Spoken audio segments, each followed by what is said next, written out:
اللہ اللہ اللہ اللہ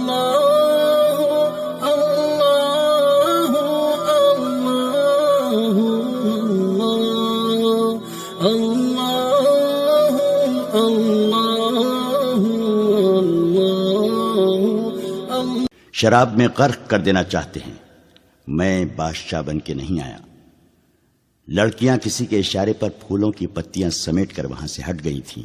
صلاح الدین ایوبی تیزی سے دروازے کے اندر چلا گیا۔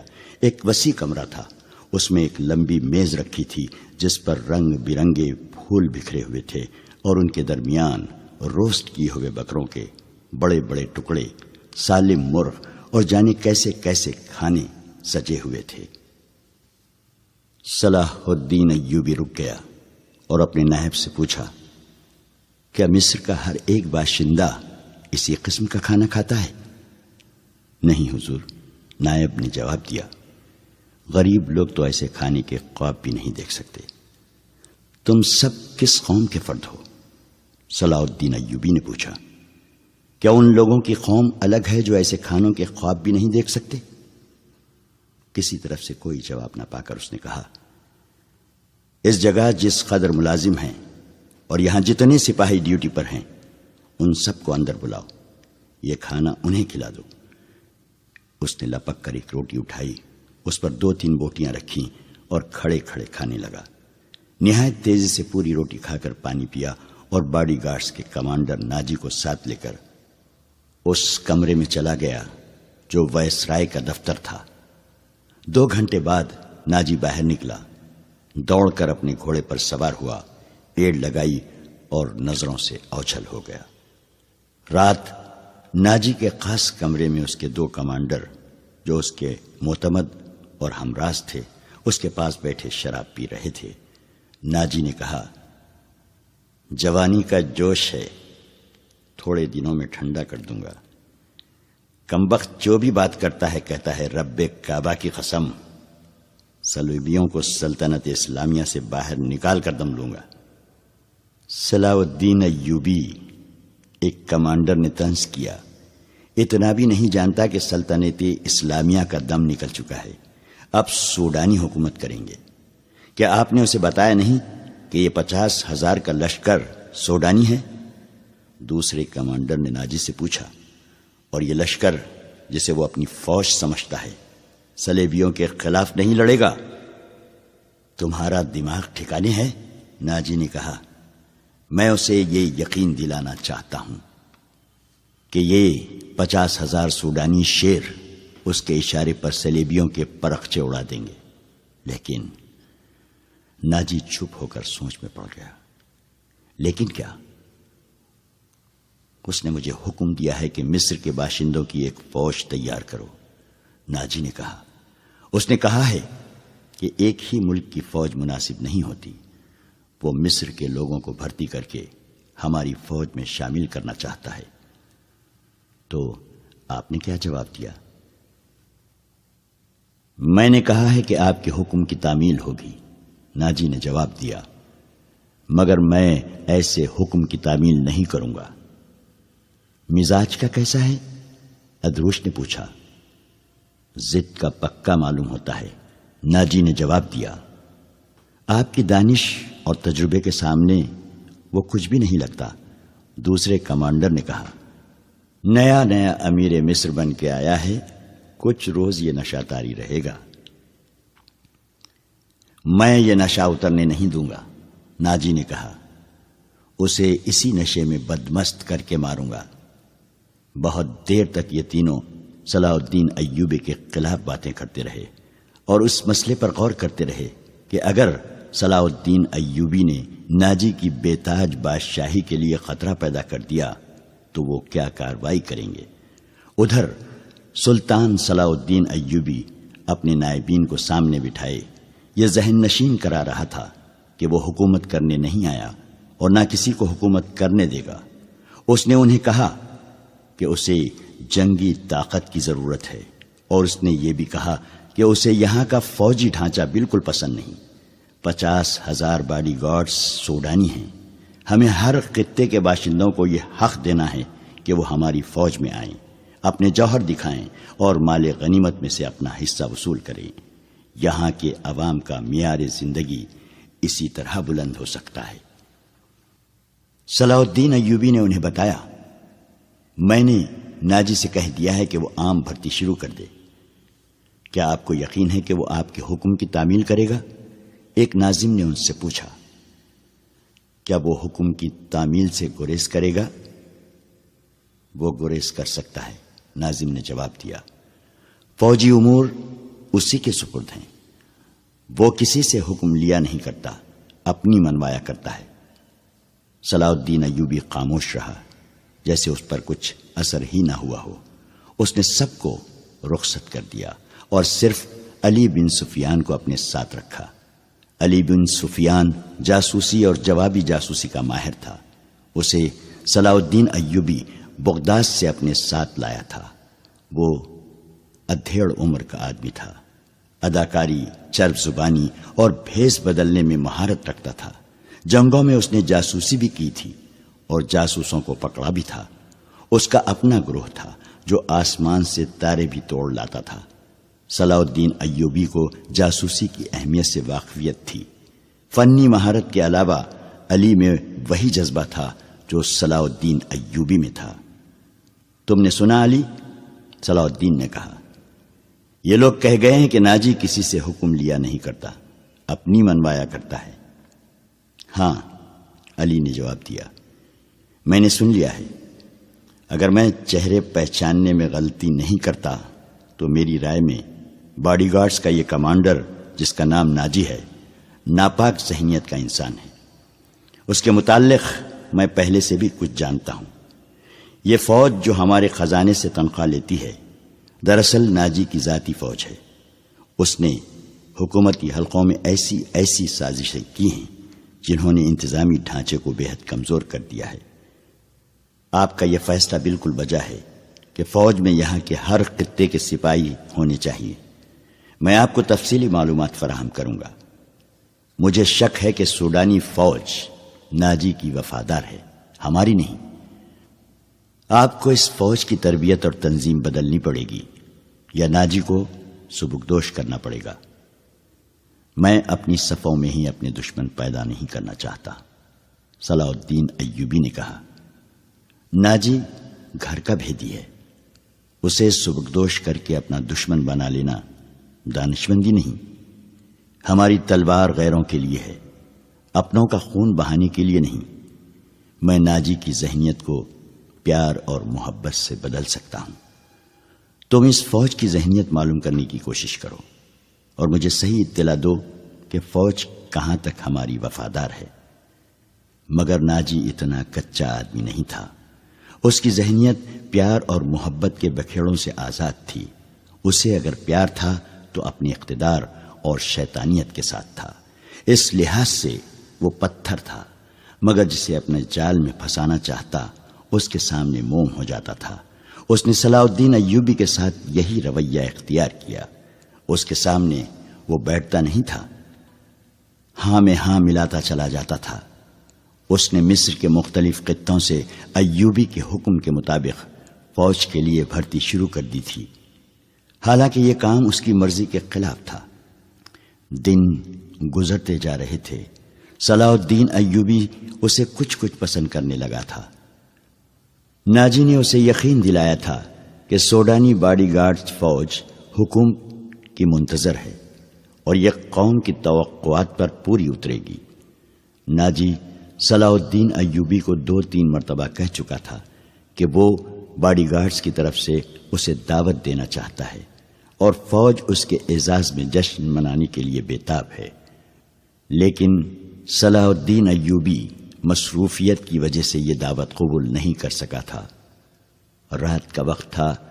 ناجی اپنے کمرے میں اپنے 2 معتمد جونیئر کمانڈروں کے ساتھ بیٹھا شراب پی رہا تھا۔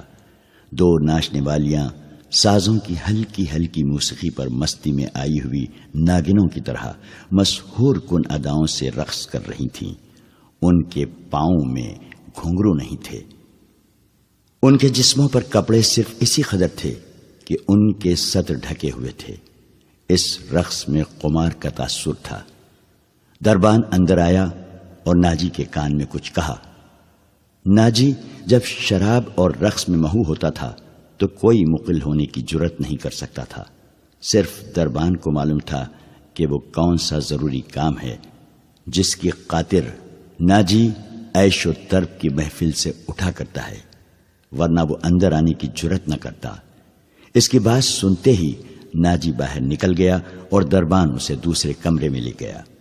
وہاں سوڈانی لباس میں ملبوس ایک ادھیڑ عمر آدمی بیٹھا تھا۔ اس کے ساتھ ایک جوان لڑکی تھی۔ ناجی کو دیکھ کر وہ اٹھی۔ ناجی اس کے چہرے اور خط کاٹ کی دلکشی دیکھ کر ٹھٹک گیا۔ وہ عورتوں کا شکاری تھا۔ اسے عورتیں صرف اپنی عیاشی کے لیے درکار نہیں ہوتی تھیں، ان سے وہ اور بھی کئی کام لیا کرتا تھا، جن میں ایک یہ تھا کہ وہ نہایت خوبصورت اور عیار لڑکیوں کے ذریعے بڑے بڑے افسروں کو اپنی مٹھی میں رکھتا تھا، اور ایک کام یہ بھی تھا کہ وہ انہیں امیروں وزیروں کو بلیک میل کرنے کے لیے استعمال کرتا تھا، اور ان سے وہ جاسوسی بھی کراتا تھا۔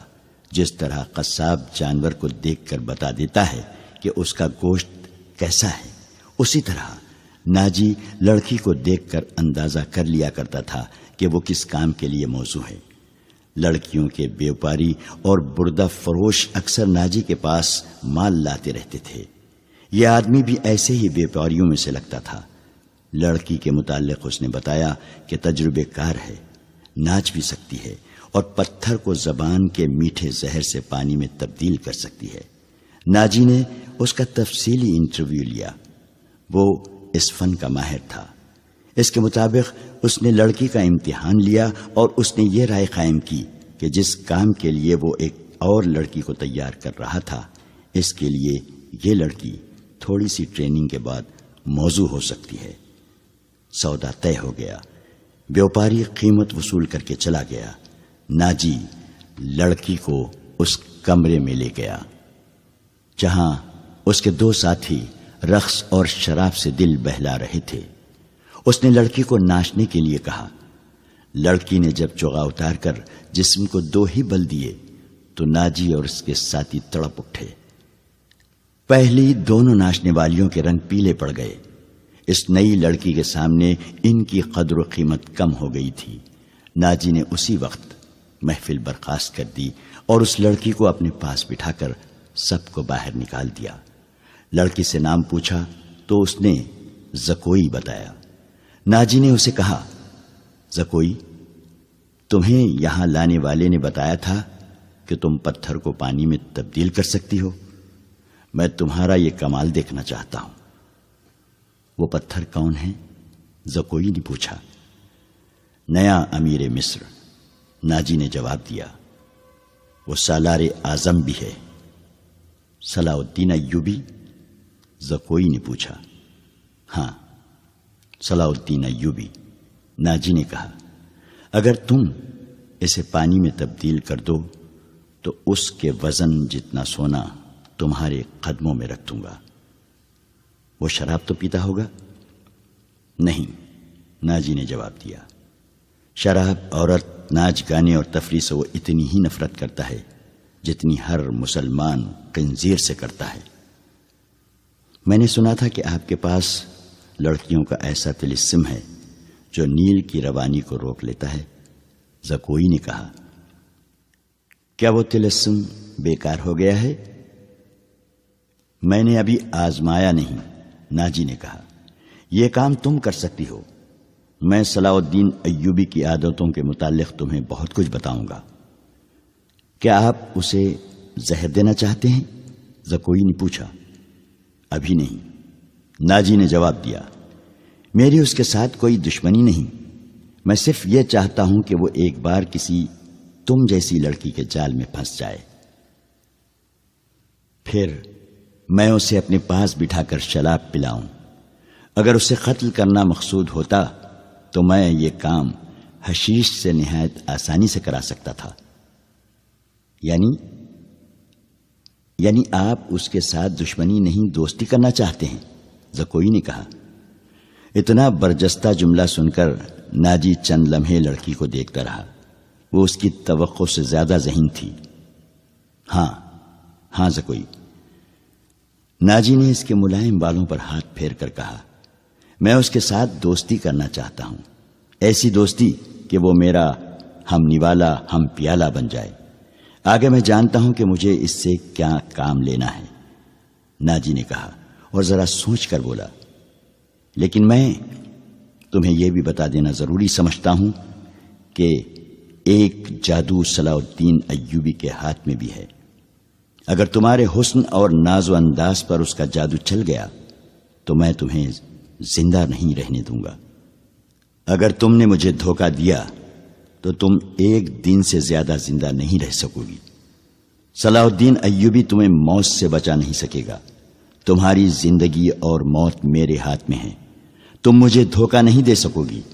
اسی لیے میں نے تمہارے ساتھ کھل کر باتیں کی ہیں, ورنہ میرے رتبے اور حیثیت کا آدمی ایک پیشہ ور لڑکی کے ساتھ پہلی ملاقات میں ہی ایسی باتیں کبھی نہ کرتا. یہ آپ کو آنے والا وقت ہی بتائے گا کہ کون کس کو دھوکہ دیتا ہے. زکوئی نے کہا, مجھے یہ بتائیے کہ صلاح الدین ایوبی تک میری رسائی کس طرح ہوگی؟ میں اسے ایک جشن میں بلا رہا ہوں. ناجی نے کہا, اسے رات اپنے ہاں رکھوں گا اور تمہیں اس کی خوابگاہ میں داخل کر دوں گا. میں نے تمہیں اسی مقصد کے لیے بلایا ہے. آگے میں سنبھال لوں گی. وہ رات گزر گئی اور پھر اور کئی راتیں گزر گئیں. صلاح الدین ایوبی انتظامی کاموں میں اور نئی فوج تیار کرنے میں اتنا مصروف رہا کہ ناجی کی دعوت قبول کرنے کا وقت نہ نکال سکا. علی بن سفیان نے اسے ناجی کے متعلق جو رپورٹ دی اس سے وہ پریشان ہو گیا. اس نے علی سے کہا, تو اس کا مطلب یہ ہے کہ یہ شخص صلیبیوں سے زیادہ خطرناک ہے. یہ ایک سانپ ہے جسے مصر کی امارت آستین میں پال رہی ہے. علی بن سفیان نے ناجی کی تقریب کاری کی تفصیل سنائی کہ اس نے کس طرح کس بڑے آدمی کو اپنے ہاتھ میں لیا اور انتظامیہ میں من مانی کرتا رہا. پھر کہا, اور جس سوڈانی سپاہ کا وہ سالار ہے وہ ہماری بجائے اس کی وفادار ہے. کیا آپ اس کا کوئی علاج سوچ سکتے ہیں؟ صرف سوچ ہی نہیں سکتا, صلاح الدین ایوبی نے جواب دیا. علاج شروع کر چکا ہوں. مصر سے جو سپاہ بھرتی کی جا رہی ہے اسے میں سوڈانی محافظوں میں گٹ مٹ کر دوں گا. پھر یہ فوج سوڈانی ہوگی نہ مصری. ناجی کی یہ طاقت بکھر کر ہماری فوج میں جذب ہو جائے گی. ناجی کو میں اس کے صحیح ٹھکانے پر لے آؤں گا. اور میں یہ بھی وثوق سے کہہ سکتا ہوں کہ اس نے صلیبیوں کے ساتھ جو گڑھ جوڑ کر رکھا ہے.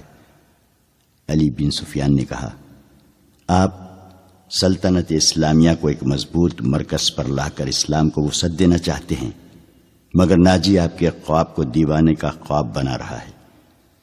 تم اس سلسلے میں کیا کر رہے ہو؟ یہ مجھ پر چھوڑے. علی بن سفیان نے جواب دیا, میں جو کچھ کروں گا وہ آپ کو ساتھ ساتھ بتاتا رہوں گا. آپ مطمئن رہیں, میں نے اس کے گرد جاسوسوں کی ایک ایسی دیوار چن دی ہے جس کی آنکھیں بھی ہیں, کان بھی ہیں, اور یہ دیوار متحرک ہے.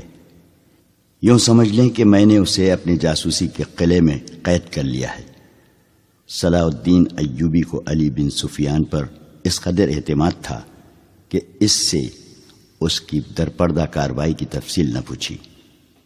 علی نے اس سے پوچھا, معلوم ہوا ہے کہ وہ آپ کو جشن پر مدعو کر رہا ہے. اگر یہ بات صحیح ہے تو اس کی دعوت اس وقت قبول کیجیے گا جب میں آپ کو بتاؤں گا. ایوبی اٹھا اور ہاتھ پیٹھ پیچھے رکھ کر ٹہلنے لگا. اس کی آہ نکل گئی.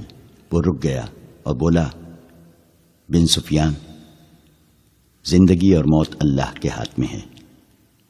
بے مقصد زندگی سے کیا یہ بہتر نہیں کہ انسان پیدا ہوتے ہی مر جائے؟ کبھی کبھی یہ سوچ دماغ میں آ جاتی ہے کہ وہ لوگ شاید خوش نصیب ہیں جن کی قومی حص مردہ ہوتی ہے اور جن کا کوئی کردار نہیں ہوتا, بڑے مزے سے جیتے اور اپنی آئی پر مر جاتے ہیں. وہ بد نصیب ہیں امیر محترم. علی نے کہا. ہاں بن سفیان. صلاح الدین ایوبی نے کہا. میں جب انہیں خوش نصیب کہتا ہوں تو یہی بات معلوم نہیں کون میرے کان میں کہہ دیتا ہے جو تم نے کہی ہے، مگر سوچتا ہوں کہ ہم نے تاریخ کا دھارا اس موڑ پر نہ بدلا تو ملت اسلامیہ بکھر کر وادیوں، جنگلوں اور صحراؤں میں کھو جائے گی۔ ملت کی خلافت 3 حصوں میں بٹ گئی ہے۔ امیر منمانی کر رہے ہیں اور صلیبیوں کے اعلی کار بنتے جا رہے ہیں۔ مجھے یہ ڈر بھی محسوس ہونے لگا ہے کہ مسلمان اگر زندہ رہے تو وہ ہمیشہ صلیبیوں کے غلام اور اعلی کار رہیں گے۔ وہ اسی پہ خوش رہیں گے کہ زندہ ہیں مگر قوم کی حیثیت سے وہ مردہ ہوں گے۔ ذرا نقشہ دیکھو علی، آدھی صدی میں دیکھو ہماری سلطنت کا نقشہ کتنا سکڑ گیا ہے۔ وہ خاموش ہو گیا، سر جھکا کر ٹہلنے لگا، پھر رک گیا اور سر کو جھٹک کر علی بن سفیان کو دیکھا، کہنے لگا، جب تباہی اپنے اندر سے اٹھے تو اسے روکنا محال ہوتا ہے۔ اگر ہماری خلافت اور امارتوں کا یہی حال رہا تو صلیبیوں کو ہم پر حملے کرنے کی ضرورت پیش نہیں آئے گی۔ وہ آگ جس میں ہم اپنا ایمان، اپنا کردار اور اپنی قومیت جلا رہے ہیں، اس میں صلیبی آہستہ آہستہ تیل ڈالتے رہیں گے۔ ان کی سازشیں ہمیں آپس میں لڑاتی رہیں گی۔ میں شاید اپنا عزم پورا نہ کر سکوں، میں شاید صلیبیوں سے شکست دکھا جاؤں، لیکن میں قوم کے نام ایک وصیت چھوڑنا چاہتا ہوں۔ وہ یہ ہے کہ کسی غیر مسلم پر کبھی بھروسہ نہ کرنا۔ ان کے خلاف لڑنا ہے تو لڑ کر مر جانا، کسی غیر مسلم کے ساتھ کبھی سمجھوتا اور کوئی معاہدہ نہ کرنا۔ آپ کا لہجہ بتا رہا ہے جیسے آپ اپنے عزم سے مایوس ہو گئے ہیں، علی بن سفیان نے کہا۔ مایوس نہیں، صلاح الدین ایوبی نے کہا، جذباتی۔ علی، میرا ایک حکم متعلقہ شعبے تک پہنچا دو، بھرتی تیز کر دو اور کوشش کرو کہ فوج کے لیے زیادہ سے زیادہ ایسے آدمی رکھو جو جنگ کا تجربہ حاصل کر چکے ہوں۔ ہمارے پاس اتنی لمبی تربیت کا وقت نہیں ہے۔ بھرتی ہونے والوں کا مسلمان ہونا لازمی قرار دے دو، اور تم اپنے لیے ذہن نشین کر لو کہ ایسے جاسوسوں کا ایک دستہ تیار کرو جو دشمن کے علاقے میں جا کر جاسوسی بھی کریں اور شب کو بھی ماریں۔ یہ جابازوں کا دستہ ہوگا، انہیں خصوصی تربیت دو۔ ان میں یہ صفات پیدا کرو کہ اونٹ کی طرح زیادہ سے زیادہ عرصے پیاس برداشت کر سکیں۔ ان کی نظریں عقاب کی طرح تیز ہوں، ان میں صحرائی لومڑی کی مکاری ہو اور وہ دشمن پر چیتے کی طرح جھپٹنے کی مہارت، دلیری اور طاقت کے مالک ہو۔ ان میں شراب، حشیش وغیرہ کی عادت نہ ہو اور عورت کے لیے وہ برف کی طرح یکر ہو۔ بھرتی تیز کرا دو بن سفیان، اور یاد رکھو میں ہجوم کا قائل نہیں، مجھے لڑنے والوں کی ضرورت ہے، خواہ تعداد تھوڑی ہو، ان میں قومی جذبہ ہو اور وہ میرے عزم کو سمجھتے ہوں۔ کسی کے دل میں یہ شبہ نہ ہو کہ اسے کیوں لڑایا جا رہا ہے۔ اگلے 10 دنوں میں ہزارہ تربیت یافتہ سپاہی امارت مصر کی فوج میں آ گئے۔ ان 10 دنوں میں ناجی نے زکوئی کو ٹریننگ دے دی کہ وہ صلاح الدین ایوبی کو کون کون سے طریقے سے اپنے حسن کے جال میں پھانس کر اس کی شخصیت اور اس کے کردار کو کمزور کر سکتی ہے۔ ناجی کے ہمراز دوستوں نے زکوئی کو دیکھا تو انہوں نے بلا خوف تردید کہا کہ اس لڑکی کو مصر کے فرعون دیکھ لیتے تو خدائی کے دعوے سے دست بردار ہو جاتے۔ ناجی کا جاسوسی کا اپنا نظام تھا، بہت تیز اور دلیر۔ وہ معلوم کر چکا تھا کہ علی بن سفیان صلاح الدین ایوبی کا خصوصی مشیر ہے اور عرب کا مانا ہوا سراغ رساں۔ اس نے علی کے پیچھے اپنے جاسوس چھوڑ دیے تھے اور اس نے علی کو قتل کرا دینے کا منصوبہ بھی بنا لیا تھا۔ زکوئی کو ناجی نے صلاح الدین ایوبی کو اپنے دام میں پھانسنے کے لیے تیار کیا تھا، لیکن وہ محسوس نہ کر سکا کہ مراکش کی رہنے والی یہ لڑکی اس کے اپنے اعصاب پر سوار ہو گئی ہے۔ وہ صرف شکل و صورت کی ہی دلکش نہ تھی، بلکہ اس کی باتوں میں ایسا جادو تھا کہ ناجی اسے پاس بٹھا کر اس کے ساتھ باتیں ہی کرتا رہتا تھا۔ اس نے ان 2 ناچنے گانے والی لڑکیوں سے نگاہیں پھیر لی تھیں جو اس کی منظور نظر تھیں۔ 3-4 راتوں سے اس نے ان لڑکیوں کو اپنے کمرے میں نہیں بلایا تھا۔ ناجی سونے کے انڈے دینے والی مرغی تھی جو ان کے قبضے سے نگل کر زکوئی کی آغوش میں انڈے دینے لگی تھی۔ انہوں نے زکوئی کو راستے سے ہٹانے کی ترکیبیں سوچنی شروع کر دی۔ وہ آخر اس نتیجے پر پہنچی کہ اسے قتل کرا دیا جائے، مگر اسے قتل کرانا ممکن نظر نہیں آتا تھا، کیونکہ ناجی نے اسے جو کمرہ دے رکھا تھا اس پر 2 محافظوں کا پہرا رہتا تھا۔ اس کے علاوہ یہ دونوں لڑکیاں اس مکان سے بلا اجازت باہر نہیں جا سکتی تھیں جو ناجی نے انہیں دے رکھا تھا۔ انہوں نے حرم کی خادمہ عورتوں میں سے ایک کو اعتماد میں لینا شروع کر دیا۔ وہ اس کے ہاتھوں زکوئی کو زہر دینا چاہتی تھی۔ علی بن سفیان نے صلاح الدین ایوبی کا محافظ دستہ بدل دیا۔ یہ سب امیر مصر وائسرائے کے پرانے باڈی گارڈ تھے۔ ان کی جگہ اس نے ان سپاہیوں میں سے باڈی گارڈز کا دستہ تیار کر دیا جو نئی بھرتی میں آئے تھے۔ یہ جانبازوں کا منتخب دستہ تھا جو سپاہ گیری میں بھی طاق تھا اور جذبے کے لحاظ سے بھی اس کا ہر سپاہی مرد حر تھا۔ ناجی کو یہ تبدیلی بالکل پسند نہیں تھی، لیکن اس نے صلاح الدین ایوبی کے سامنے اس تبدیلی کی بے حد تعریف کی اور اس کے ساتھ ہی درخواست کی کہ صلاح الدین ایوبی اس کی دعوت قبول کر لے۔ ایوبی نے اسے جواب دیا کہ وہ 1 آدھ دن میں اسے بتائے گا کہ وہ کب دعوت قبول کر سکے گا۔ اس کے جانے کے بعد صلاح الدین ایوبی نے علی بن سفیان سے مشورہ لیا کہ وہ دعوت پر کب جائے۔ علی نے اسے مشورہ دیا کہ اب وہ کسی بھی روز دعوت قبول کر لے۔ دوسرے ہی دن صلاح الدین ایوبی نے ناجی کو بتایا کہ وہ کسی بھی رات دعوت پر آ سکتا ہے۔ ناجی نے 3 روز بعد کی دعوت دی اور بتایا کہ یہ دعوت کم اور جشن زیادہ ہوگا، اور یہ جشن شہر سے دور صحرا میں مشعلوں کی روشنی میں منایا جائے گا۔ ناچ گانے کا انتظام ہوگا، باڈی گارڈز کے گھوڑ سوار اپنے کرتب دکھائیں گے، شمشیر زنی اور بغیر ہتھیاروں کی لڑائی کے مقابلے ہوں گے، اور صلاح الدین ایوبی کو رات وہیں قیام کرایا جائے گا۔ رہائش کے لیے خیمے نصب ہوں گے۔ صلاح الدین ایوبی پروگرام کی تفصیل سنتا رہا۔ اس نے ناچ گانے پر بھی اعتراض نہ کیا۔ ناجی نے ڈرتے جھجکتے کہا، فوج کے بیشتر سپاہی جو مسلمان نہیں یا جو بھی نیم مسلمان ہیں کبھی کبھی شراب پیتے ہیں۔ وہ شراب کے عادی نہیں، وہ اجازت چاہتے ہیں کہ جشن میں انہیں شراب پینے کی اجازت دی جائے۔ آپ ان کے کمانڈر ہیں۔ صلاح الدین ایوبی نے کہا، آپ چاہیں تو انہیں اجازت دے دیں، نہ دینا چاہیں تو میں آپ پر اپنا حکم نہیں چلاؤں گا۔ امیر مصر کا اقبال بلند ہو۔ ناجی نے غلاموں کی طرح کہا، میں کون ہوتا ہوں اس کام کی اجازت دینے والا جس کو آپ سخت ناپسند کرتے ہیں؟ انہیں اجازت دے دیں کہ جشن کی رات ہنگامہ آرائی اور بدکاری کے سوا سب کچھ کر سکتے ہیں۔ صلاح الدین ایوبی نے کہا، اگر شراب پی کر کسی نے ہلہ گلہ کیا تو اسے سخت سزا دی جائے گی۔ یہ خبر جب صلاح الدین ایوبی کے اسٹاف تک پہنچی کہ ناجی صلاح الدین ایوبی کے اعزاز میں جو جشن منعقد کر رہا ہے اس میں ناچ گانا ہوگا اور شراب بھی پی جائے گی، اور صلاح الدین ایوبی نے اس جشن کی دعوت ان خرافات کے باوجود قبول کر لی ہے، تو سب حیرت سے ایک دوسرے کا منہ دیکھنے لگے۔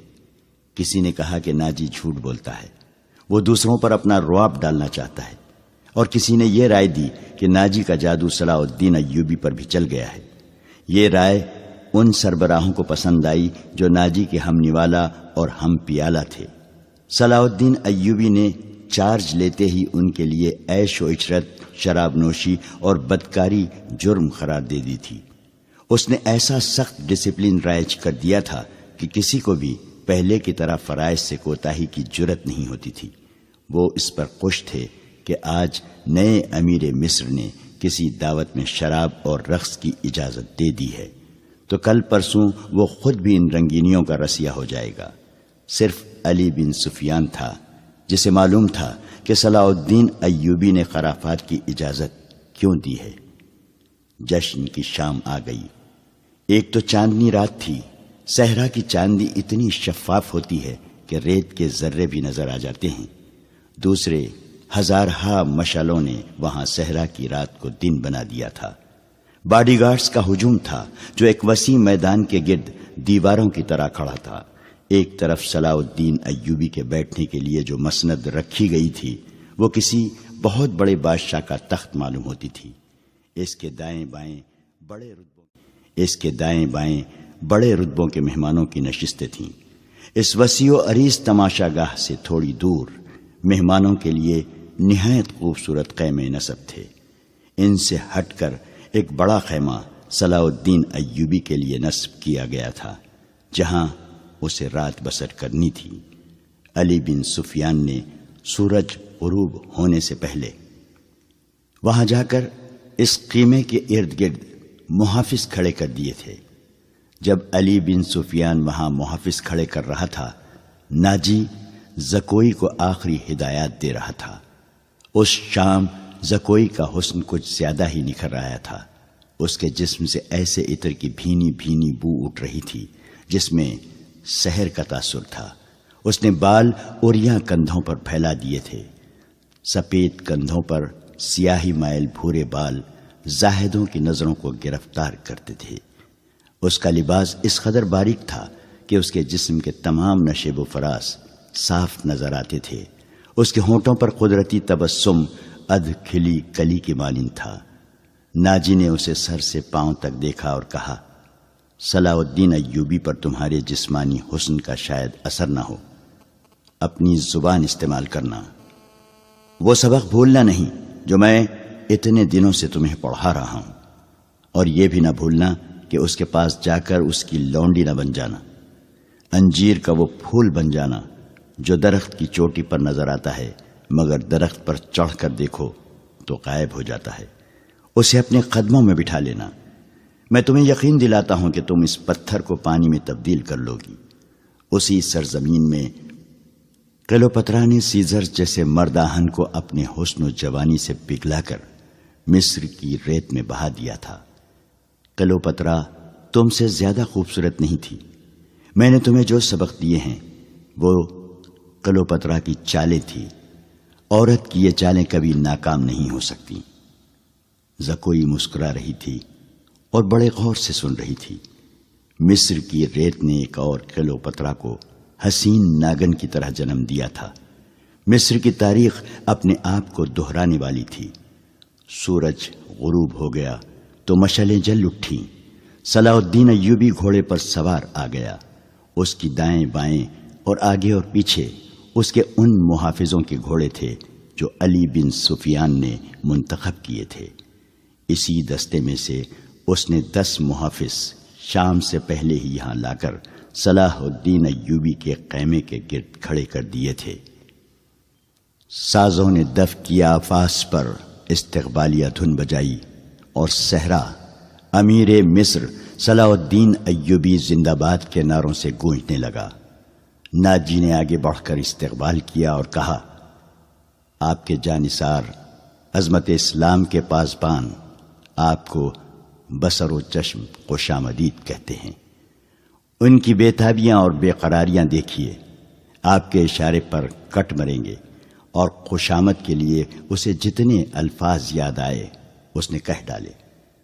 جو ہی صلاح الدین ایوبی اپنی شاہانہ نشست پر بیٹھا، سر پر دوڑتے گھوڑوں کی ٹاپوں کی آوازیں سنائی دی۔